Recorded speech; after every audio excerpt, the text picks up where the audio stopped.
మేము వచ్చింది సేవకి, అలా ప్రతిష్ఠించుకొని వచ్చాం. మా తల్లి మరణదశకి వెళ్ళే వరకు ఆ తల్లిని చూడటానికి నేను వెళ్ళలా. నాకున్న సేవాభారాన్ని బట్టి వాళ్ళు వద్దయ్యా నీ పని నువ్వు చేసుకో, అమ్మని చూసుకునే వాళ్ళు చాలామంది ఉన్నారు, మంచి తమ్ముళ్ళు కోడళ్ళు చక్కగా అందరూ మనమ సంతతితో సహా అందరూ చూసుకుంటున్నారు, మీరు రావద్దు, మీ దేని కొరకు పట్టబడ్డారో ఆ పని నిమిత్తం వెళ్ళండి. ఒకనొక రోజు వెళ్ళా. ఎప్పుడు వెళ్ళాను తెలుసా? నా తల్లి పూర్తిగా మానసిక స్థితిని కోల్పోయి మనుషులను గుర్తుపట్టలేని స్థితిలో వెళ్ళా. నా కొడుకు నా కూతురు అనే ఆ జ్ఞాపకం తల్లికి లేదు. సరిగ్గా అప్పుడు నేను దైవ సేవకురాలు వెళ్ళాం. చూసా, అమ్మా ప్రైజ్లాడమ్మా అన్నాను.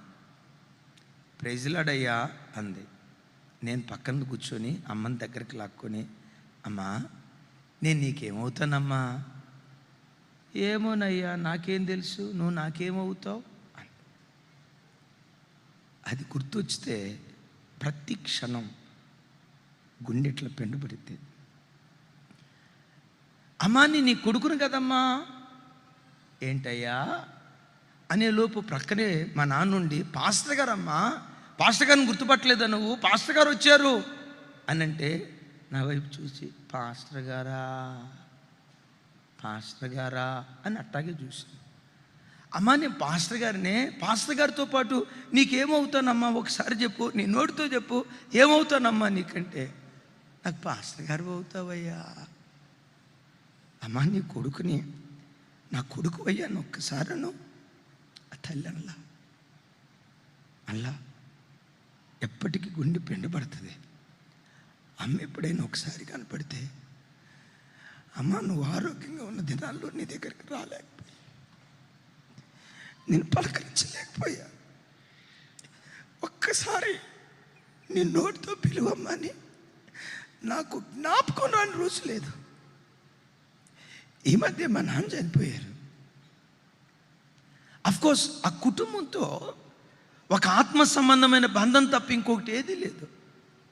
కానీ ఒకటి గుర్తొచ్చినప్పుడల్లా ఒక్కసారి నాన్న కనపడితే బాగుండు, ఒక్కసారి నాన్న కనపడితే బాగుండు.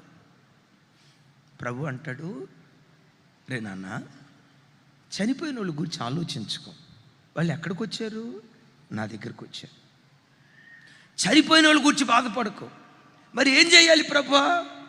బ్రతికున్నారే ఈ ప్రజలను నీ చేతికి అప్పగించానే, బ్రతికున్నారే సేవకుల పిల్లల్ని నీ చేతికి అప్పగించానే, నీకు ఒక దైవ సేవకురాలని ఇచ్చానే, నీకు ఒక సేవకుల పిల్లల్ని ఇచ్చానే, ఏం చేయాలి ప్రభువా?